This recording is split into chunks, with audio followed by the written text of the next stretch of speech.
Et voilà, nous continuons pour la suite. Et dans la première, nous avons parlé du problème, nous avons défini le problème et nous avons parlé de ce que c'est la résolution du problème. Et nous sommes maintenant au niveau des étapes de résolution du problème. Mais ici, avant de progresser, il y a cette question que nous devons nous poser, question à laquelle nous devons répondre pour mieux comprendre la notion de la résolution du problème et ensuite donner les étapes de résolution du problème. J'ai dit dans la première que nous sommes ces êtres qui ne peuvent vivre sans problème. Et lorsqu'il vient un problème, il faut dire qu'il y a une solution pour pallier ce problème. Et lorsqu'il y a des problèmes, alors il y a aussi des solutions. Mais quand nous ne savons pas de quoi il s'agit, quand nous ne connaissons pas les étapes par lesquelles il faut passer pour régler le problème, alors il ressort et il nous est parfois difficile, je dis très difficile, de régler un problème. C'est pourquoi ici, nous allons parler des étapes. Il y en a peut-être assez, il en existe une diversité, voilà. Mais ici, nous allons voir seulement que 4 étapes de résolution de problèmes. La première ici que nous pouvons appeler en griffe définir le problème. Cette première étape est évidente et essentielle.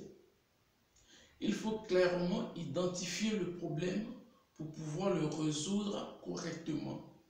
Oui, on ne peut pas régler un problème, on ne peut pas prétendre régler un problème sans toutefois connaître le problème que nous voulons régler. Quiconque s'engage à régler un problème doit normalement savoir ce à quoi il a fait, doit normalement savoir ce qu'il est en train de faire. C'est pourquoi cette première étape consiste à définir le problème. Définition par laquelle nous pouvons savoir non seulement le type de problème, mais aussi comment ce problème est. Si c'est un problème de taille ou un problème qui n'est pas de taille.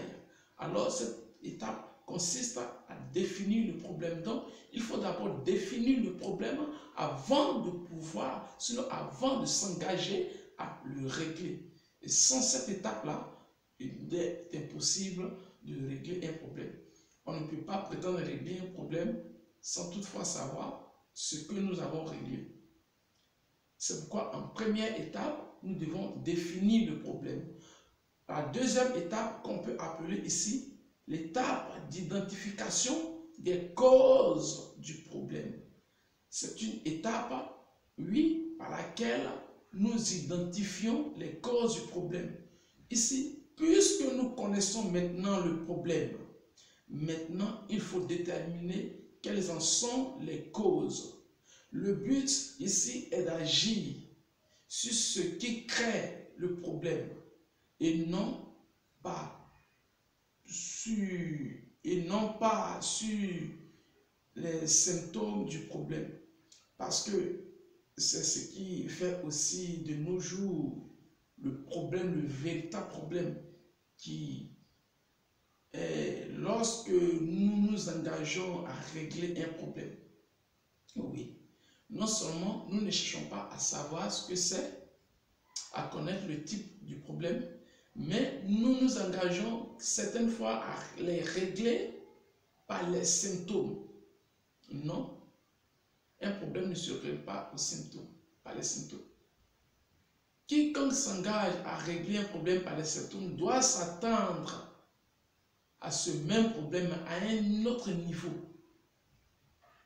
Il est certain que ce problème revienne, mais à une autre dimension. Et cette fois-ci, il sera impossible à la personne de s'en sortir si facilement.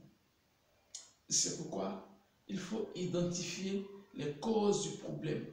Une fois les causes du problème sont connues, alors nous pouvons passer à la troisième étape qui est celle de trouver des solutions alternatives. Celle de trouver des solutions alternatives. À cette étape, c'est le moment de faire appel à la créativité et de rechercher toutes les solutions possibles à ce problème. Oui, toutes les solutions possibles. Tout ce que nous pouvons envisager, tout ce que nous pouvons imaginer, tout ce que nous pouvons mettre en œuvre, tout ce que nous pouvons rassembler pour régler ce problème. C'est à cette étape qu'il faut faire, sinon produire cette action. Oui, à la troisième étape, celle de trouver des solutions. Parce que c'est ce qui est aussi la réalité. Une chose est de trouver les solutions, mais une autre est de les appliquer pour régler le problème existant. Et après cette étape, nous avons la dernière, la quatrième ici, qui est celle de mettre en place la solution sélectionnée. À la troisième, nous sélectionnons des idées qu'on pourrait appeler des solutions ici, et à la quatrième, nous mettons en place les solutions. D'abord, avant de les mettre, nous les sélectionnons. Parce que pour un seul problème, nous pouvons envisager au moins 10 solutions, 5 solutions, les idées, au moins 5 solutions. Mais parmi ces 5 solutions, on a un seul problème. Nous ne pouvons pas en même temps appliquer les 10 ou les 5 solutions que nous avons eues pour un seul problème. Alors, nous choisissons, nous regardons le problème, puisque le problème a été défini. Les causes ont été identifiées et les solutions ont été trouvées. Et là, qu'est-ce que nous faisons? Nous sélectionnons des solutions actives.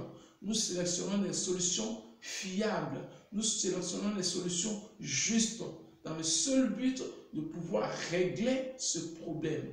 Alors, une fois sélectionnées ces solutions, alors nous les mettons maintenant en place. Et à cette étape, vous devez déterminer quelle solution à adapter. Déterminer quelle solution à adapter. Il est temps ici de passer à l'action. Pour garantir le succès de cette étape, il faut préparer un plan d'action et un planning afin de vous assurer que tout se passe dans les meilleures conditions. C'est tout l'objectif ici de cette deuxième vidéo. Je veux dire la suite de la méthodologie de résolution de problèmes. Donc, en résumé, nous avons d'abord le problème à définir.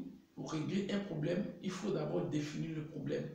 Après avoir défini le problème, il faut identifier les causes du problème. Ça, c'est le numéro 2. Et en troisième, il faut trouver des solutions alternatives. Et en dernier, il faut mettre maintenant en place les solutions sélectionnées.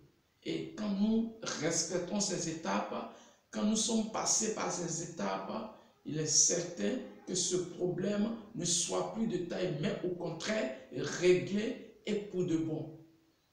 Ainsi, la dernière partie de la résolution, sinon la méthodologie de la résolution du problème.